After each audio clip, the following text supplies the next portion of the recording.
joining us online, and you can join the conversation at USIP on Twitter with hashtag Imran Khan USIP. And I'm delighted everyone could be here for the conversation today. This is the kind of conversation that is the hallmark of U.S. Institute of Peace, which was founded 35 years ago by Congress as an independent, nonpartisan, national institution dedicated to reducing international violent conflict. And we very strongly believe that peace is possible, that peace is practical, and it is absolutely essential for U.S. and international security. So we pursue our mission by linking research with policy, with training, and with action, working on the ground with partners.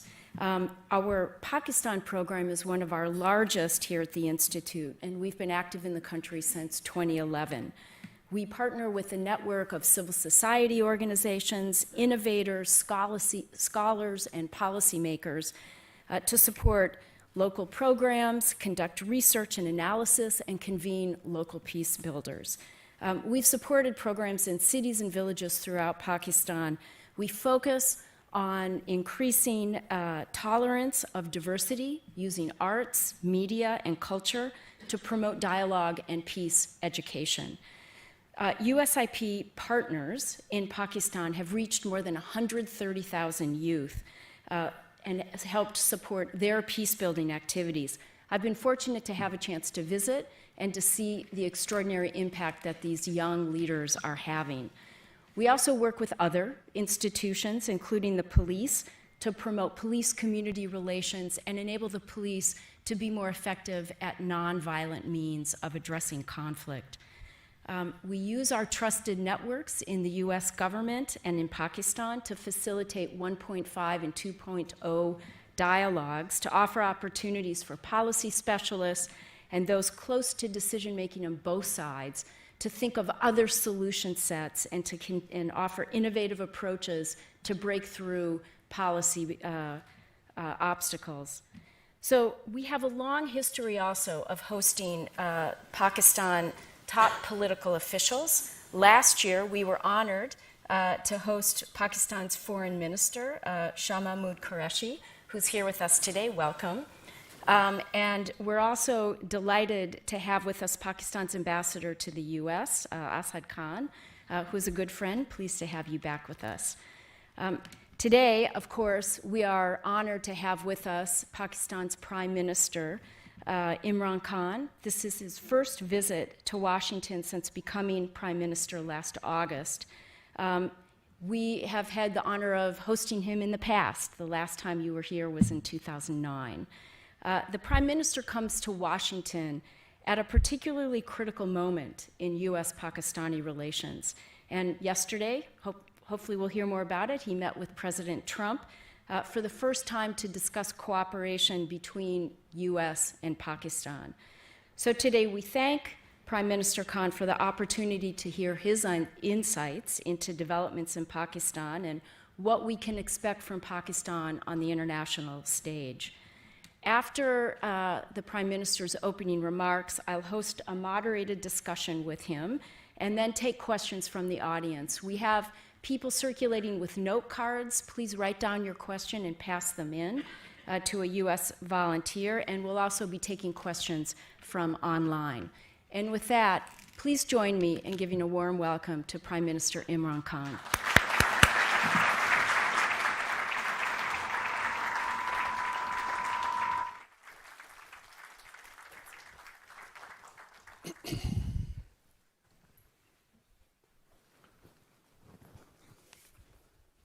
Thank you very much, Nancy. The United States Institute of Peace, I want to thank you for inviting me here and listening to my views about Pakistan's policy. And I start with how someone like me, a sportsman for 20 years, international sportsman who ended up in politics. I'm the first generation Pakistani. My parents were born in colonial India. I was the first generation who grew up in an independent Pakistan. We grew up with a lot of pride. My parents reminded me always how awful it was to live in a colonial, in a country where you didn't have your freedom. So I valued the freedom of being in an independent country. And we took great pride when Pakistan started growing rapidly in the 60s.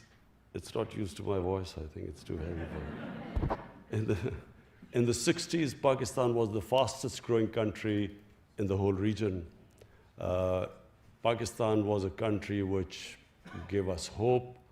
We grew up feeling that this is a country with a destiny. And then things started going wrong from 70s onwards. And I was playing cricket for 2 decades, international sports, when I finished in the early 90s. And my initial thought after playing sport was to go into social work. I had already started building a cancer hospital. My mother had died of cancer. And I realized that there was no cancer hospital in Pakistan, so I thought I would build one. Specifically because poor people cannot afford cancer treatment. So I spent 6-7 years of my life after cricket building and then running the hospital. But it was during that time I realized that this is a big country. Social work was not going to change it. The only way it would change our country is joining politics. Change only comes through when you head a government and bring about a change.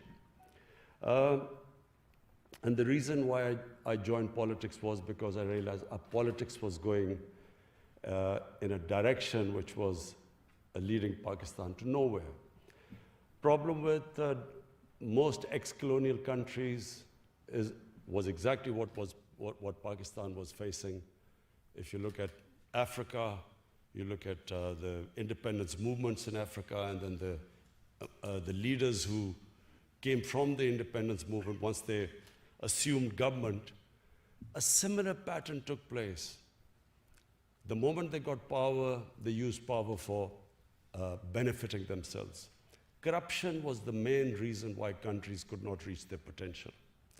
And Pakistan was exactly that country which in 60s, while was taking off, from mid-80s onwards, it started going down because of corruption of the ruling elite.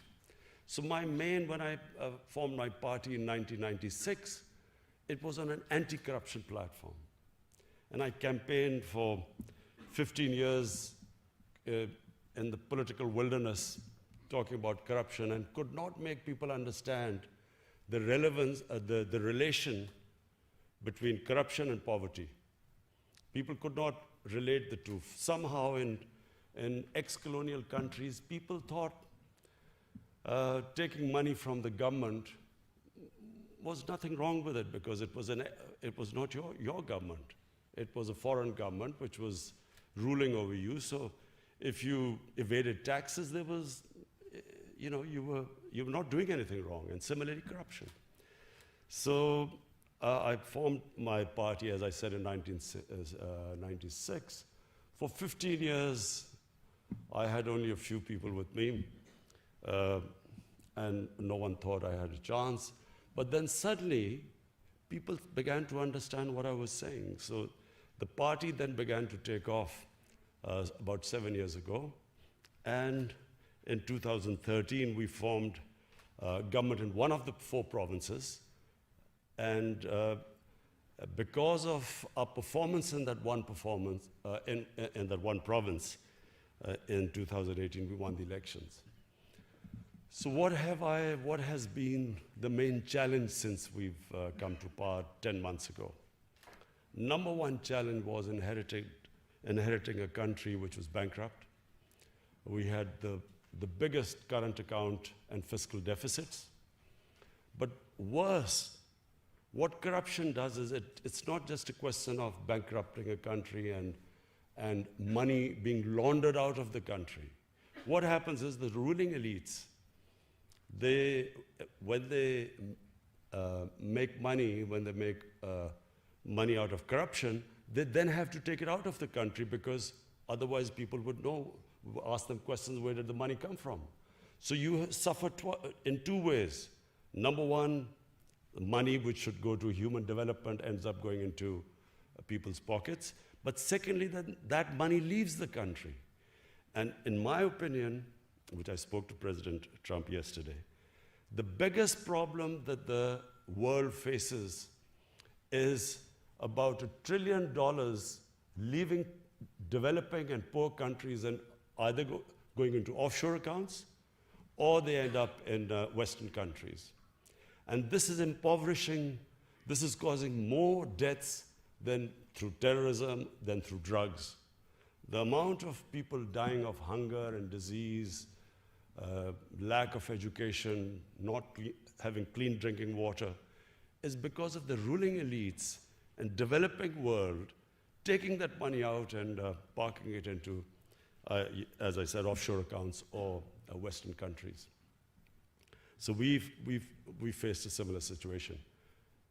We had the biggest current account deficit and fiscal deficit. But the other aspect of corruption is that in order for the ruling elites to take money out, they have to destroy the state institutions. Because if the institutions are strong, they would not be able to take the money out. For instance, if your anti-corruption body is strong, if your justice system is working, is robust, if your taxation department, like equivalent to the Indian revenue here or the IRS here, if these institutions are strong, you cannot take money out of the country. But that's the biggest damage these corrupt ruling elites do to a developing world. They destroy these institutions. So, you can recover the money, but what you can't, to build institutions takes time. So the biggest challenge we have faced since we've been in power is trying to build the state institutions. And we have succeeded, we have turned around various institutions, but it is a slow process. The relationship which we've had with our neighbors, the other priority we have tried to instill in Pakistan amongst the people is that we must have good relationship with all our neighbors. Because Pakistan at the moment, most of all, needs stability. We need stability for economic progress. We need peace. And so for peace, we need to have a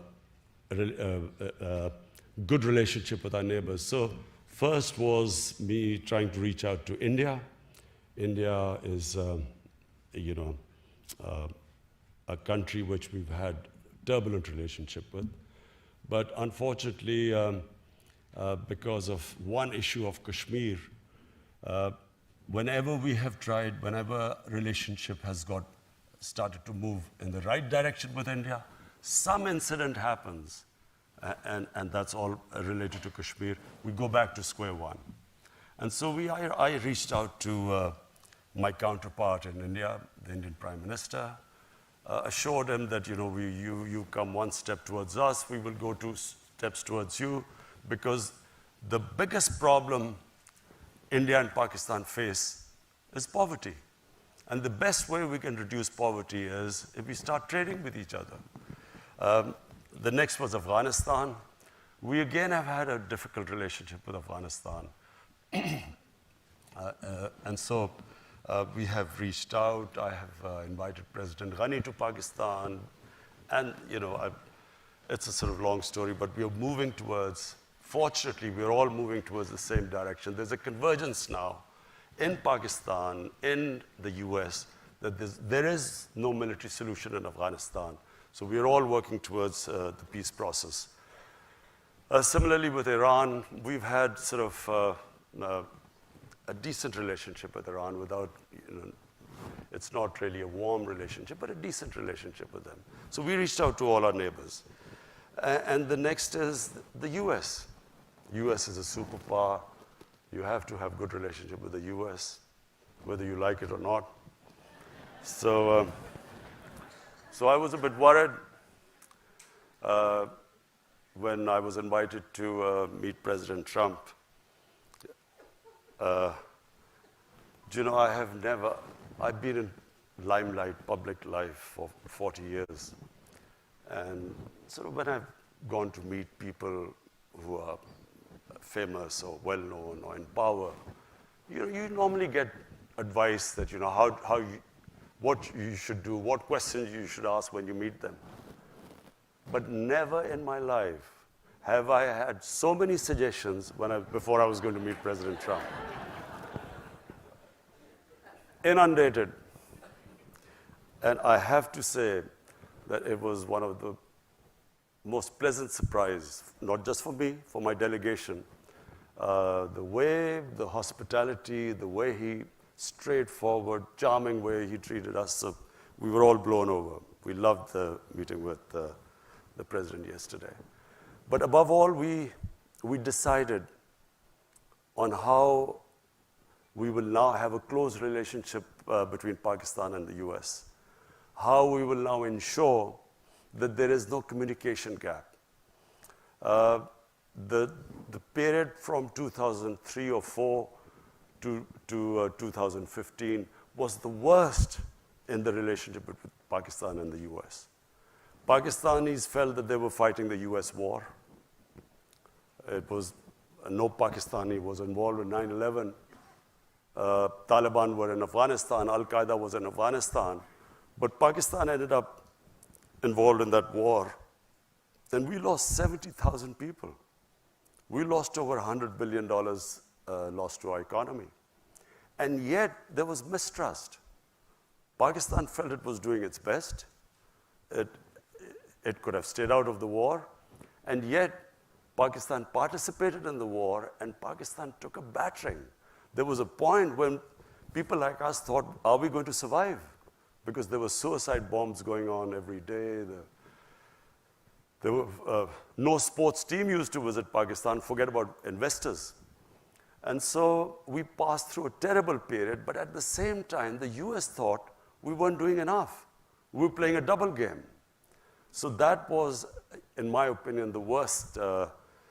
It was the worst phase between the relationship between US and Pakistan.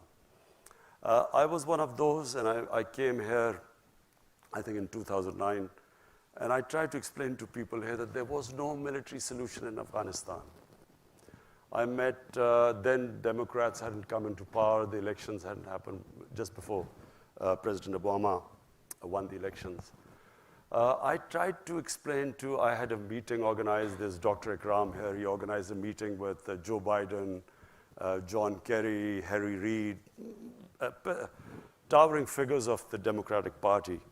And I sat there and tried to explain to them the history of Afghanistan, of Pakistan's tribal area, and tried to explain to them that there will be no military solution.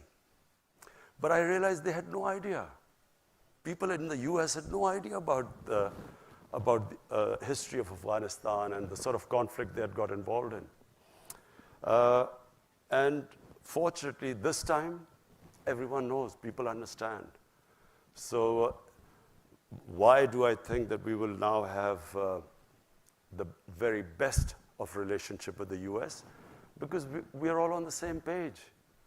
Previously, Pakistan army was supposedly fighting for the US, this war on terror, but the US did not think we were doing enough. And in Pakistan, we thought we had gone out of our way. This time, the Pakistan state, our security forces, the United States, all of us are on the same page. That peace in Afghanistan can only take place through a political settlement, through dialogue.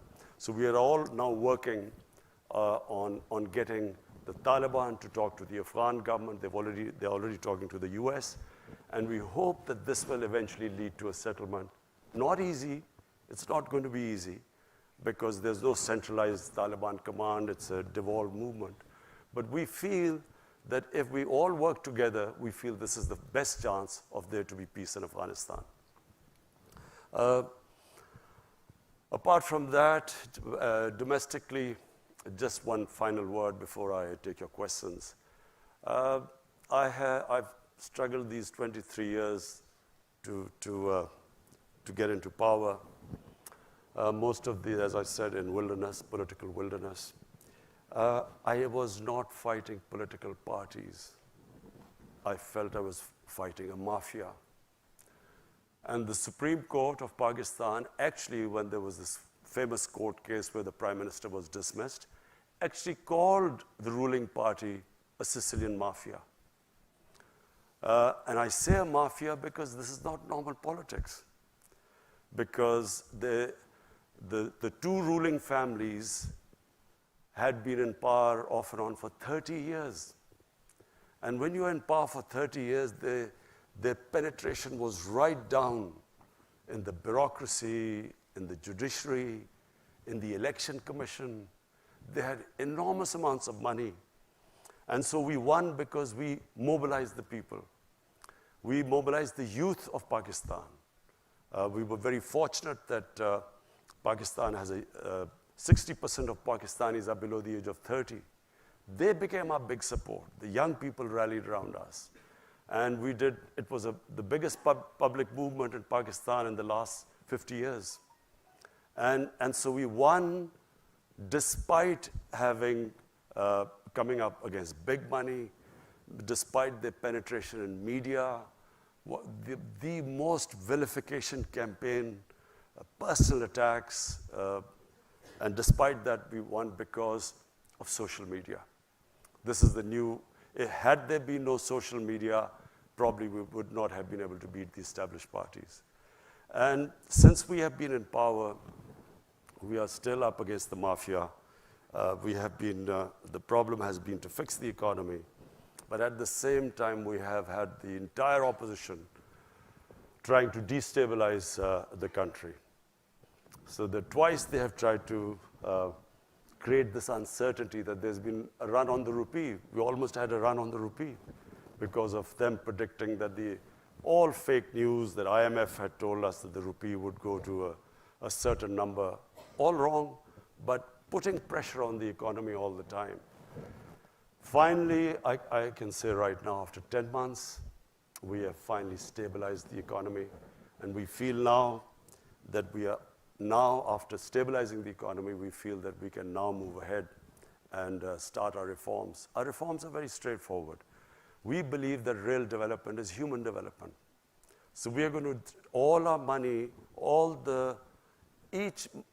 we've decided that all the money which we retrieve from the criminal mafia, we've started a massive accountability campaign. We will then direct it towards human development. We've started one of the biggest poverty alleviation program in Pakistan's history, despite having financial constraints. But we believe that a country cannot rise if there's a small lot of rich people and a mass of poor ones. This is what's happened in Pakistan. The gap between the rich and the poor has grown with each year. And the whole system just caters for a tiny elite. The education system caters for just a tiny elite. To give you an example, we have a total of students coming from what are the elite schools, English medium schools, are 800,000. The children who go to government schools, they are about 33 million. And then children who go to Dini madrasas is 2.5 million. So we have three-tiered system. So the first thing our government is trying to do is to synthesize the syllabus, bring in science subjects, other subjects into Dini madrasas, which are the religious schools. So bring them into the mainstream. Similarly, in the Urdu medium schools, teach them English so that we equip them for higher education. So we're trying to bring the education system, which is the biggest problem our country faces, and the most difficult problem. So that's number one. Secondly is the Pakistan taxation system. We have the lowest tax GDP ratio in the world. we have out of a population of 210 million people, we have only barely people, 1.5 million people pay taxes. So there's no way you can sustain a country if you do not expand the tax base. So we now are in the process, very difficult process, convincing everyone to come into the tax net. There are a lot of strikes going on right now, but we feel that we will be able to overcome them.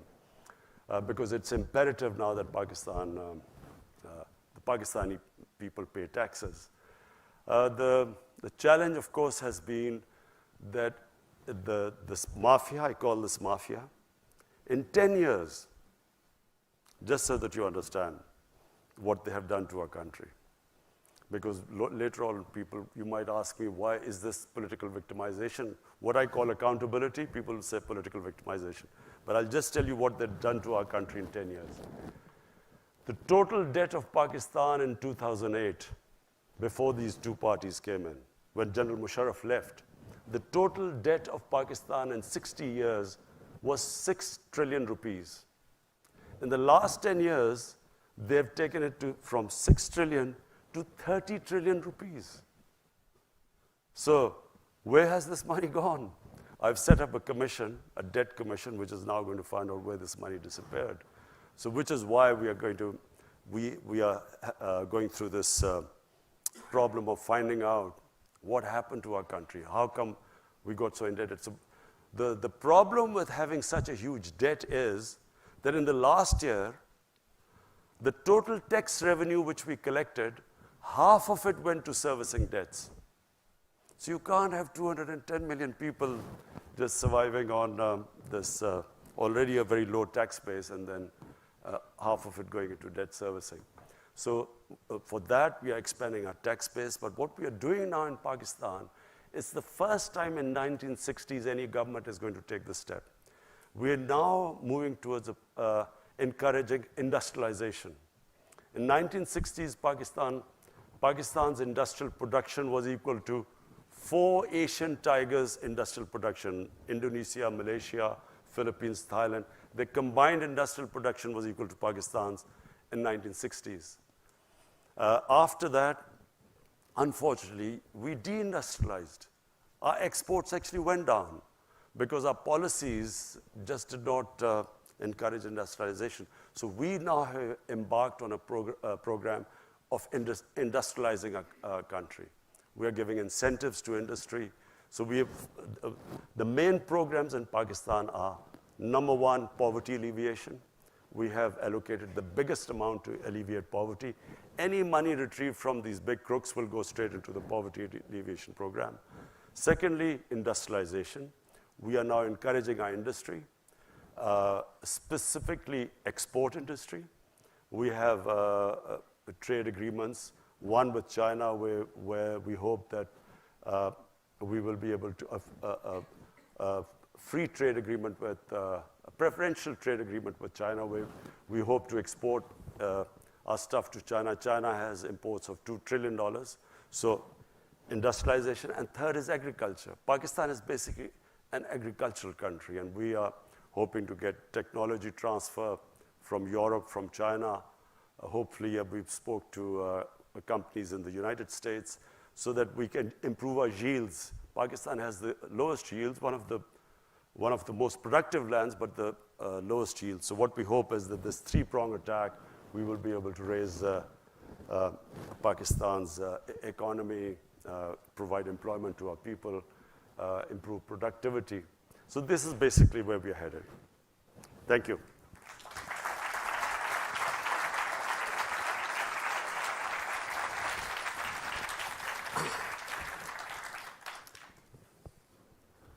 Thank you, Prime Minister.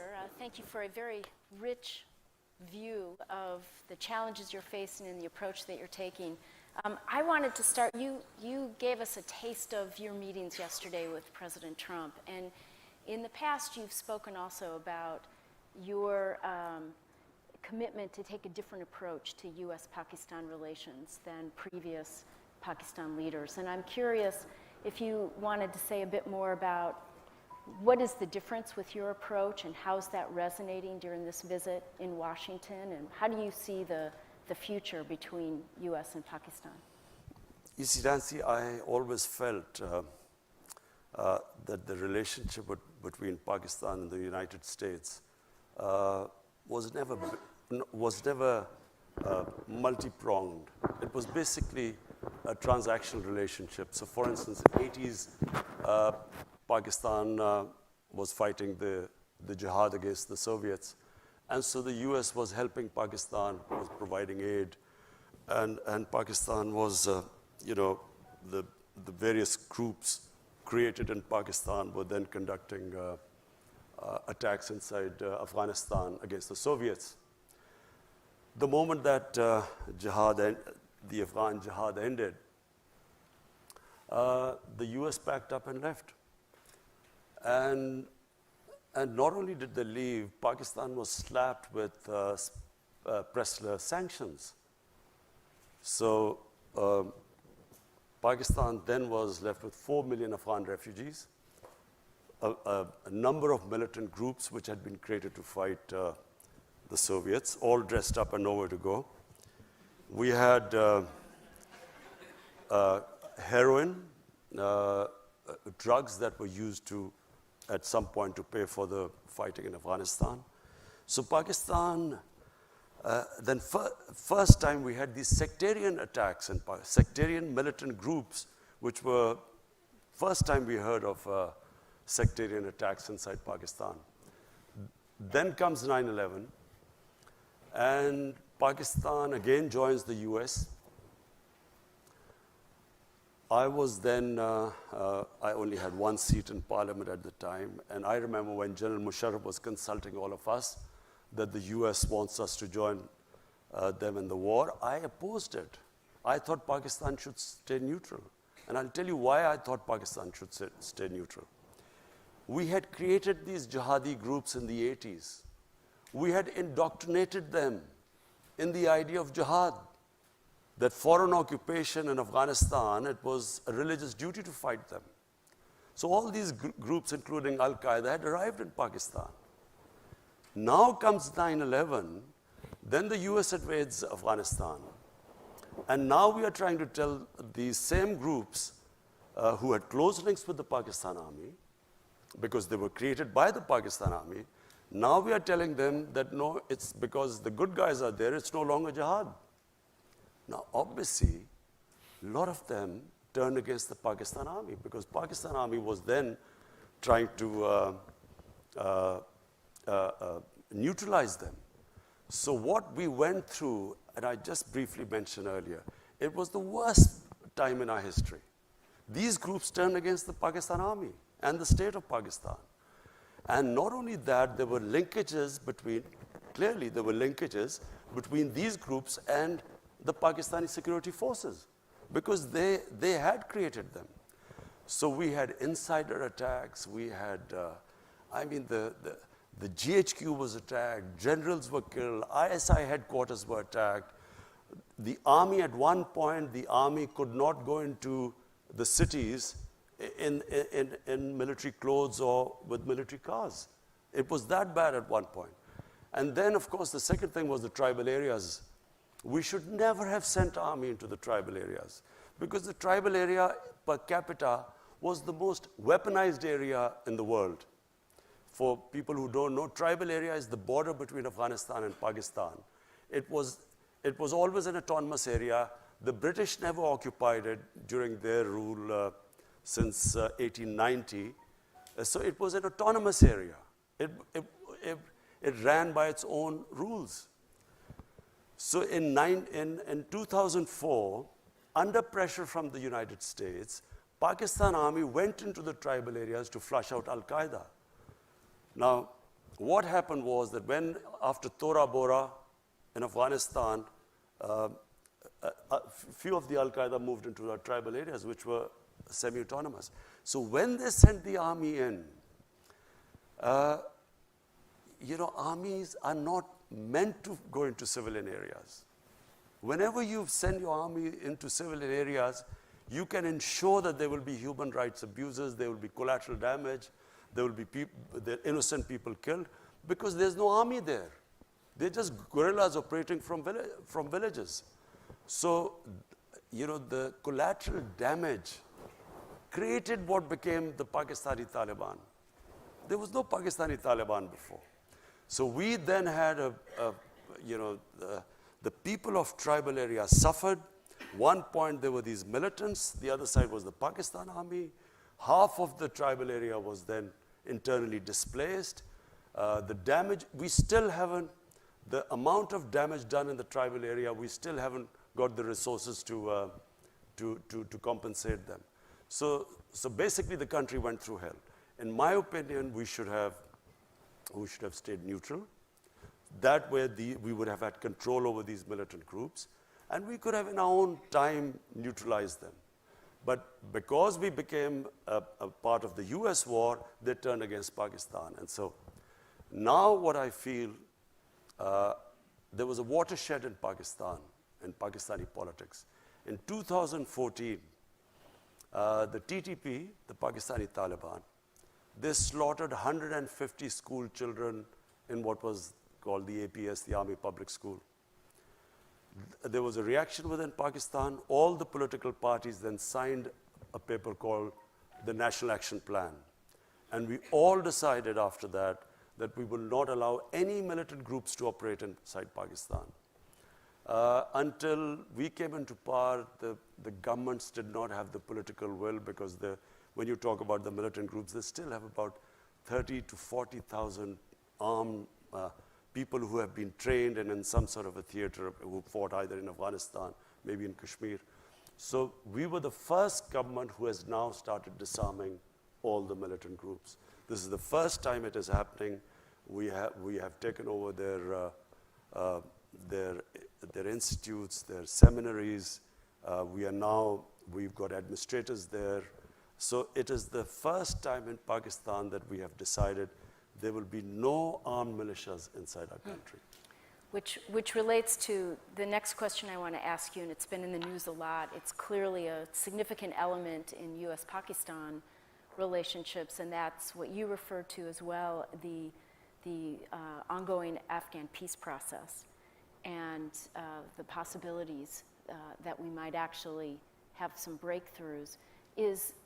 And building on what you just said, is the Pakistan government able and willing to make the commitments to really help move these dialogues forward, especially in the event that the Taliban and the Afghan government aren't able to get a meeting organized? It's just for people's benefit. The fear amongst the Pakistan military establishment was always that there would be a two-front situation. So there would be, the Eastern Front, which is India, and then if Afghanistan was also in the Indian sphere of influence, then Pakistan would be sandwiched between these two. And so this was always the worry about the Pakistan military establishment, and which is why they wanted what was called the strategic depth. But this has changed. Today, there is no concept in Pakistan of strategic depth, because we feel that by interfering in Afghanistan, in order to secure the strategic depth, we have actually done a lot of damage to our own country, and for no rhyme or reason, we have become partisan in Afghanistan's internal affairs. Now, and I speak for Pakistan Army because, normally there was that, there's Pakistan Army is this independent entity, and, the governments have no control over it.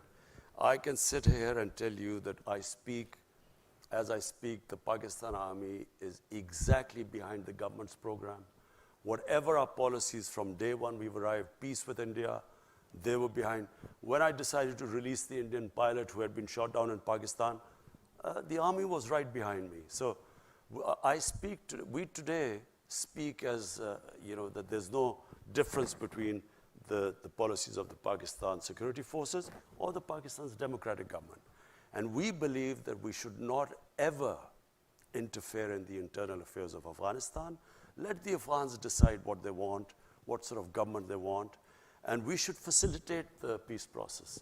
So this is the big difference now. Okay. We're all on the same page, and fortunately now that the United States is on the same page too, because, after, the Einstein's definition of madness, trying to do the same thing over and over again and expecting a different result, 19 years of conflict. And if they had gone, thank God for President Trump, I mean, this could have gone on for another 19 years without any result. But it sounds like you're willing to use your leverage with the Taliban to facilitate the peace process, You see, which is a big welcome change. Taliban delegation wanted to meet me a few months back, and and when I became the prime minister. And it's because I always maintained there's no military solution, while everyone else in Pakistan's political spectrum kept sort of agreeing that there was some military solution. So because of that, I had a certain amount of credibility amongst them. They wanted to meet me, but the Afghan government at that point did not want me to meet them. So I did not meet them, but now when I go back, after meeting President Trump, and also I've spoken to President Ghani, now I will meet the Taliban, and I will try my best to get them to talk to the Afghan government, and so that the election in Afghanistan must be an inclusive election where the Taliban also participate in it. Great, thanks.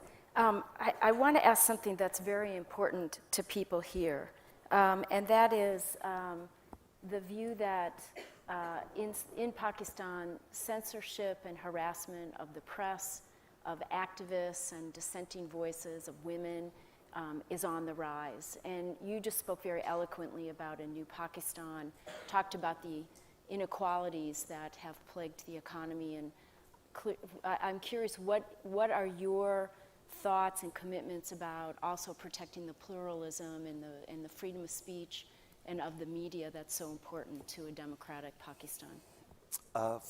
Just let me say one thing. My government, and time will prove this, will be the most inclusive government in Pakistan ever. We will try, we have already now ensured full protection for our minorities. We have, I won't go into detail, but there's one element where we still have a problem. But what we have done, no government has done before. And I'll give you an example that there was this case of Asia Bibi. She was this Christian woman who was jailed, and no judge would try them because of blasphemy, and because of the strength of one particular group, which had the previous government was held hostage by the group. They came in and they literally blocked the roads. And people were scared of that group. So when the judgment was given to free her by the Supreme Court, the same group then threatened. They came out on the streets. They were rioting for 2 days, and the stage was held hostage for 2 days. But this is the first government that, on the next opportune moment, actually took them out. We put them in jails. We just completely, and Asia Bibi was then safely, she came out, and then she wanted to leave the country, and we helped her. So all I'm saying is that this government you will see that it will treat its minorities as equal citizens. There's just one thing, I don't want to go into details, but there's one aspect, I can't talk about it, but we have still a problem. I'm not saying we've completely controlled the situation, but you will see that this is not out of worry about what the Western world or any other people say about us. It's because out of our conviction that our minorities, according to our religion, according to our constitution, are equal citizens. Now the media. I have, my life, I went to university in England, and I spent about 18 summers of my life in England. And I've seen the British media, very open, very free media. The Pakistan media, in my opinion, is even freer than the British media. there is the media in Pakistan, I mean, is not just free, but sometimes out of control. I can tell you that in Britain, no media would have published things like or said on television things like the Pakistan media has done. I can tell you since I've been in power. I mean, imagine, I don't even think in America this would be allowed, even though the media has this love-hate relationship with President Trump, more hate than love sometimes. But imagine that, again, a prime minister of a country, and this man sits on television and says that I can tell you that he's getting divorced tomorrow. So if there was some truth in it, you would, okay, if he had some knowledge. But there's only me and my wife living together. Where did he get this information from? But this sort of thing, I mean, in the olden days, I can tell you that this guy would have been beaten up. Nawaz Sharif's time, the previous prime minister, he had journalists beaten up. Asif Zardari, people were petrified of him. People would disappear. In my time, I went to the legal channels, I reported it to the media, I went into the court. All I'm saying is that what the media in Pakistan is, you will not find a media like that. And I remember the previous ambassador to Pakistan, him saying that the media was out of control. So what we need is to control the media, and not through the government, but through a media watchdog. At the moment, I mean, the 2 or 3 things the media did. One is that they started reporting wrongly that the IMF had said that the rupee would fall, to a number they quoted. There was a run on the rupee. I mean, who would do that? First, you're fighting in the biggest economic crisis in your history. Second, you have media coming up with this false news about causing a run on the rupee, or the finance minister's change, and so on. So I feel very strongly that we will strengthen the media watchdog. It is not censorship. We will strengthen the media watchdog. But there are 70 channels or 80 channels in Pakistan. Only 3 channels reported that they were having some problems. So we have a whole afternoon's worth of questions for you. But before I go, I just need to ask you one last question. It's very important for USIP's mandate, and that is the number of international NGOs that are raising concern about the increased difficulty of working in Pakistan. And fully understanding that the government has a role in registering these groups and in regulating the space, many of them are complaining of a very arbitrary process that ultimately is hampering very genuine efforts to work in partnership with Pakistani organizations and the government, and examples of forced expulsions. Is your government committed to addressing this issue? It's been going on since before you took office. And I think there are hopes that you might be able to do something to make it a more transparent and fair process. Absolutely. The foreign minister has been dealing with this issue, and we have tried to work out to have these guidelines for NGOs. I mean, I run the 2 biggest NGOs in Pakistan, which is the Cancer Hospital and the university. But we did have problems, and I can just frankly tell you the reason why these restrictions came. There was an issue of Shakil Afridi, who was working for a NGO. The doctor. The doctor, and the NGO was what is Save the Children? Save the Children. So after that, the result was that the extremists, militants, started targeting NGOs. Specifically, we had one of our biggest problem was that the polio workers were being targeted. So many of the polio workers were shot after that. So after that, we are trying to streamline it, make sure that this doesn't happen again, because that affected the activities of other NGOs. In fact, one of the NGOs gave a statement condemning that NGOs should not be allowed for espionage or that sort of stuff. But we are already looking at it. there were 3 German NGOs which had left Pakistan, but after being cleared, they've come back, and we're looking at a case-to-case basis. I know there'd be great appreciation for that. So, number of questions, none of them small. Here's from Twitter. Any progress on restarting the U.S. security assistance? Some of these we can make rather short. No, I never asked for any assistance. Okay. Also from, Asked for understanding, not assistance. also from Twitter, what's an ideal Kashmiri solution from the Pakistan perspective, and one that you believe the Pakistan people will accept? I think it should not be the Pakistani people anymore. It should be what the people of Kashmir want. And that really is the only solution. What do the people of Kashmir want? And presumably a process that surfaces that and enables it to take hold. Do you know, I'm told, because we had 3 foreign ministers who were in other parties who joined us. One of them, of course, is Shah Mahmood Qureshi. And 2 of them told me that actually they came pretty close in the time of General Musharraf and when Mr. Vajpayee was the Prime Minister of India.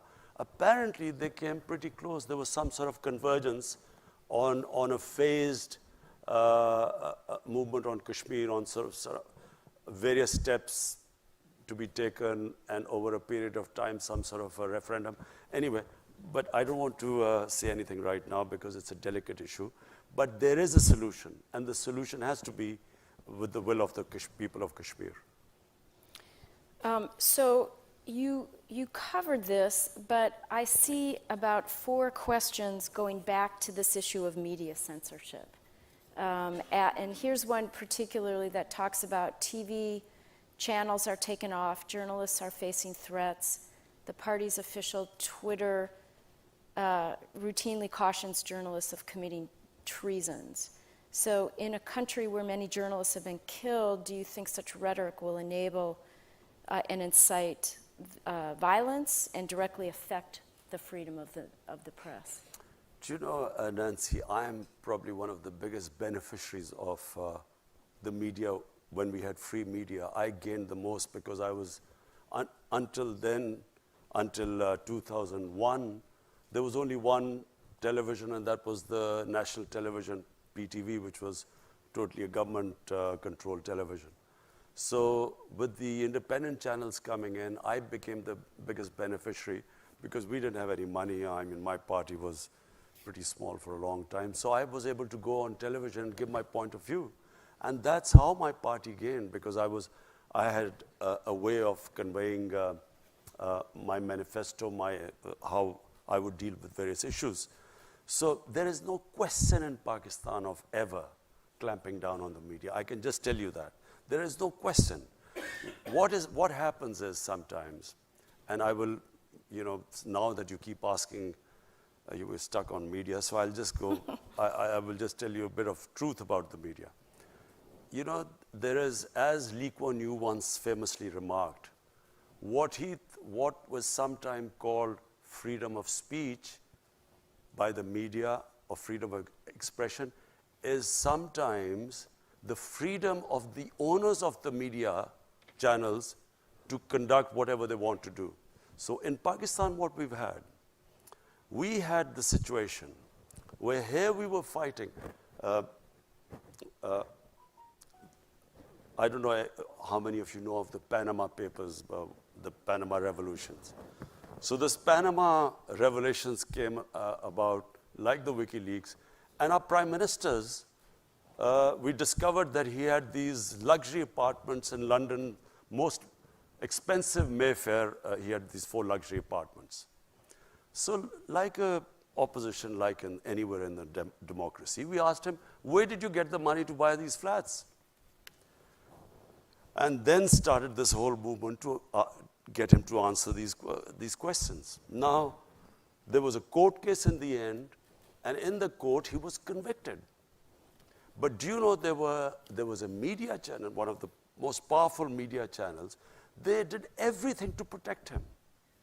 Now, this is not what a media is supposed to do. The media did everything. They covered up for him, not just protecting him.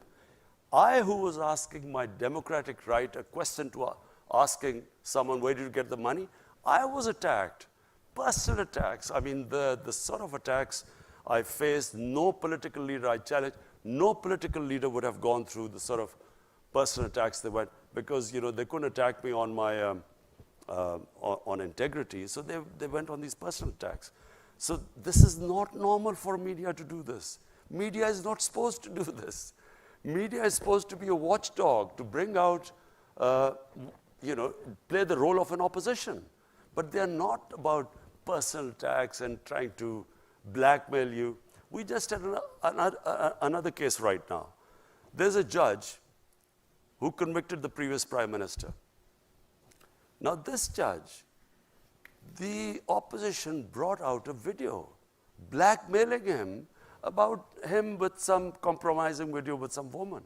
They brought this up. This happens in Italian mafias. It doesn't happen in democracies. So, I mean, you know, sometimes, you know, I firmly believe that eventually we will have to move where the media owners will have to disclose their source of income.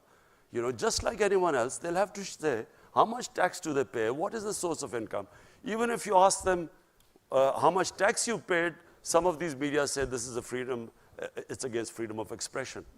So looking at it from that perspective versus a censorship regime, but more of a transparency effort is the focus. And Nancy, accountable media. Media should also be accountable. You know, you can't have a media sort of protecting criminals in a society. Okay, we're going to move the conversation. Here, there are a number of questions about Afghanistan. I think you've covered that. But here's one specifically asking, how do you view the peace talks about Afghanistan hosted by both Russia and Uzbekistan? You know, we should really get all the neighbors of Afghanistan involved with the peace talks, because this is, it should be the interest. Pakistan, the United States, and Afghanistan. These three countries today are the most interested in having peace in Afghanistan. But not all neighbors are interested in peace in Afghanistan. Because, you know, for various reasons, people have their own, other countries have their own agendas.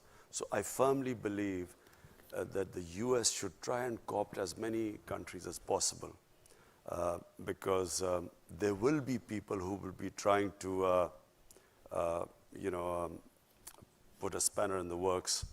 And so if the neighbors are all involved, there's a much better chance of the talks going smoothly. And speaking of neighbors, there's a question saying, and you mentioned this in your opening remarks, what role can Pakistan play in easing the rising tensions with Iran and a number of other countries, including the United States, without damaging some of your other relationships? How are you thinking about that? You see, Pakistan is, you know, we're really indebted to Saudi Arabia, we're indebted to UAE, because the way they came forward, you know, when we were confronted with this, when we took over government, we only had 2 weeks of foreign exchange reserves. So we were staring at a default, and these countries came forward to help us, and so we are really indebted to them. But my worry about Iran is, I'm not sure whether all the countries realize the gravity of the situation if there's a conflict with Iran. People don't understand, you know, this is not going to be the same as Iraq. This could be much, much, much worse. It will have great consequences for Pakistan, adverse consequences for our country. It could unleash terrorism, which people would forget Al-Qaeda and those types, because the Iranian, the Shia element in Islam is very cohesive. They have a much greater sense of martyrdom than the Sunni Muslims. the battle might be quite short if it goes ahead and bombing airfields and so on. But the consequences after that, my worry is that not many people fully understand it, and I would strongly urge that there should not be this conflict there should not be another military situation. Pakistan has already suffered. I said what we went through these last 15 years, the last thing we want is another conflict on our borders. And we would do anything. I mean, if any role Pakistan can play in this, we have already suggested this to Iran. Until recently, Iran was willing, but then when somehow I felt that Iran is getting very desperate, and I do not think they should be pushed into a situation where this leads to a conflict. Another question via Twitter. What are some of the concrete steps your government is taking to ensure that the military operates under civilian leadership? Something you alluded to in your earlier comments. You see, in Pakistan, we had 3 martial laws, and the last one was General Musharraf's.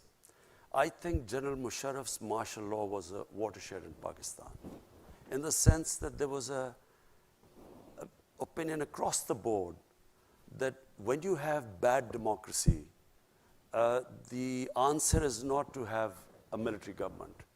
Because the military government comes in, it's like curing cancer with disprin. For a while you feel good because they are organized, it's an organized institution. But eventually, you end up in even a worse situation, because then democracy starts all over again.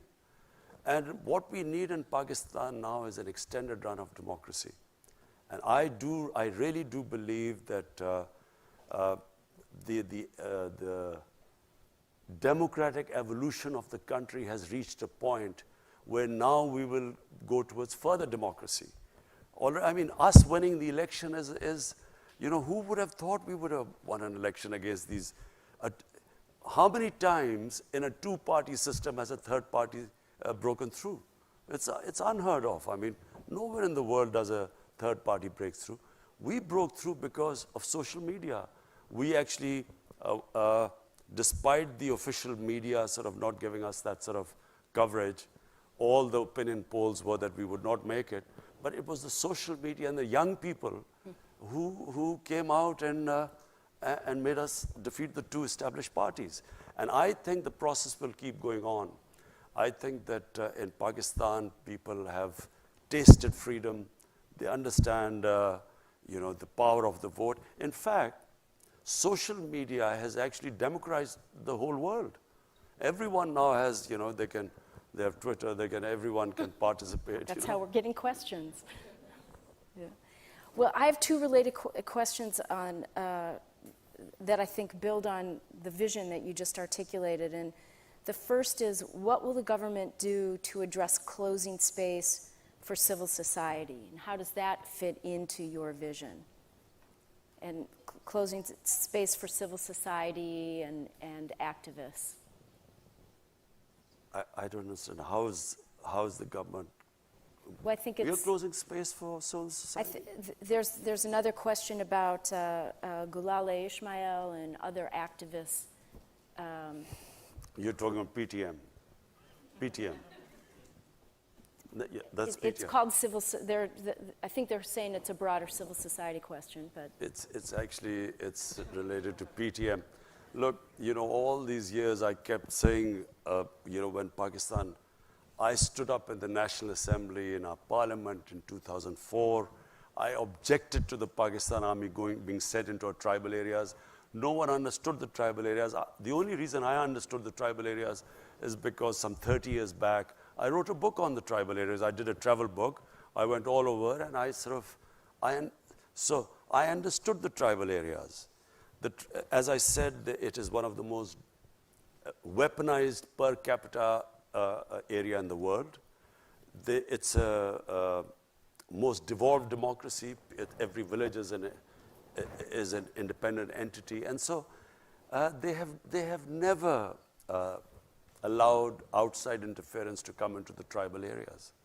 So when Pakistan Army was being sent there in 2004, I stood in the parliament, tried to explain to them that the greatest number of losses when the British were ruling India, they suffered the greatest number of losses in Waziristan, which is tribal area. So we should never have sent army there. Whenever you send an army into civilian areas, there are massive collateral damage and massive casualties and destruction. So all the time when I was speaking out against this, I was being called Taliban Khan. I was being called pro-terrorist. General Musharraf, I remember, in a meeting said that I am a terrorist without a beard.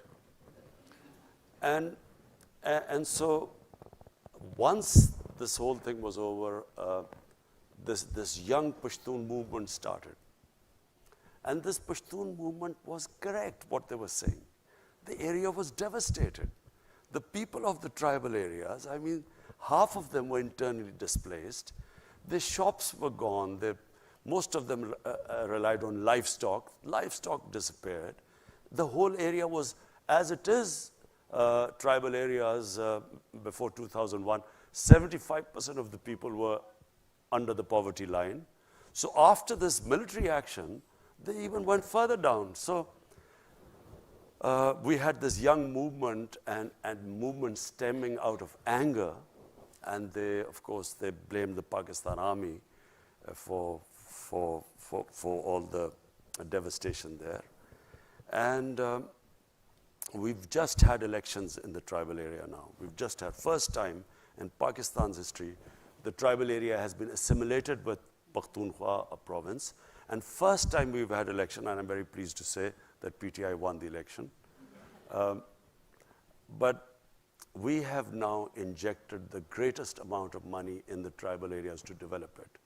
Never has so much money been allocated for development there. But you know, the reason why there were problems was that the PTM leadership started attacking the army. And they kept attacking the army, and the last thing happened was that they actually, civilians charged an army post, there were few people killed, and that's why there were restrictions. But now it's settling down because we've had a peaceful elections in the tribal areas. So I think we will now move on. Yeah, I think the question was probably triggered a bit by the New York Times article about the harassments and arrests of this Gulale Ismail family and friends. I wish that they would, the New York Times would also take the other point of view. Now I'm sounding like President Trump.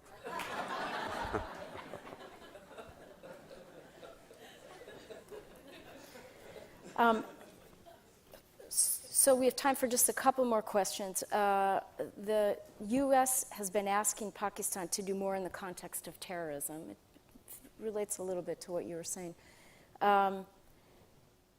They particularly were asking Pakistan to do more in the context of JAM. And after the arrest of Hafiz Saeed, is this it?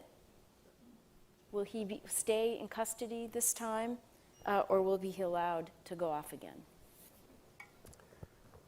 Now, you ask, first, we want an independent justice system, and you want me to predict what the justice system would do. Now, look, let me just say, I repeat one thing again. It is in the interest of Pakistan that we do not allow any armed militias in our country. We have suffered. The country has suffered sectarian attacks. We have had the worst situation. It has affected our investment. Pakistan has not, it has destabilized us. This whole thing, Pulwama, what happened in February last year, it was clearly an indigenous thing. It was a Kashmiri boy radicalized by the brutality of the security forces. He blew himself up. But because this group claimed responsibility, which was in India as well, Jaish-e-Mohammed was operating in India, but Pakistan suddenly came in the limelight. So even before this had happened, we had already decided that we would disarm all militant groups in Pakistan. And it is in Pakistan's interest. I repeat, it's in our interest because the country has had enough of militant groups. You know, we had ethnic groups, militant groups. We had, in Balochistan, we still have militant groups operating. Then we had these various religious groups. So there is a decision now, and by the way, it is across the party. Every political party has signed the National Action Plan. Pakistan is now determined, and you know, normally it was said that the security forces patronize the groups. The security forces, we would not be disarming them if the security forces were not standing behind us. You cannot disarm because the police is incapable of disarming these groups. They are trained. I mean, these people have experience of fighting in Afghanistan, some in Kashmir. The police cannot go after them. So it's the army that is helping us disarm all militant groups in our country. Mr. Prime Minister, you have been very generous with your time. We have so many more questions that we won't be able to get to. Thank you, everybody, for your questions. But before we close, I want to ask one last question, which is, this is your first visit here as Prime Minister. We have a very distinguished audience here of policymakers, people in and out of government, people who care deeply about the U.S.-Pakistan relationship. What final message would you like to leave as a closing thought for everyone? I would like to, my message from my trip, first trip as the Prime Minister to the U.S., I would like to have a relationship between the two countries of mutual trust. I would like to have a relationship as equals of friendship, not as it has been before, where Pakistan has sort of been, you know, it's like Pakistan wanting aid from the US, and then as for aid, Pakistan is expected to do certain things. The reason why I'm happy leaving the US this time, because we have a relationship now based on a mutual interest, which is peace in Afghanistan. And, you know, if someone asked that, will you get this funds? I hate the idea that we would be asking for funds, not US, from anyone. Because aid has been one of the biggest curses for my country. What it has done is, it has created the dependency syndrome. We have become, you know, when I went on my first trip to Saudi Arabia, I came back, what have you got from there? As if I'd gone there to beg for money. And I think it's humiliating for a country. Countries rise because of self-respect and self-esteem. No countries rise by begging and borrowing for money. So my relationship with the US would be, I would like a relationship with, a dignified relationship with the US, where never again should we ever have that humiliating phase. I can tell you as a Pakistani, never did I feel more humiliated when Osama bin Laden was taken out in Pakistan by the US troops. Never did I feel more humiliated, because here was a country which was supposed to be an ally, and our ally did not trust us. So as a Pakistani, for every Pakistani it was humiliating. We never want to be in that same position again. We want to have a relationship of friendship. And it doesn't matter, you know, friend can be rich and the other can not be so rich, but so what? You know, it's about a dignified relationship, and that's what I hope to have with the US.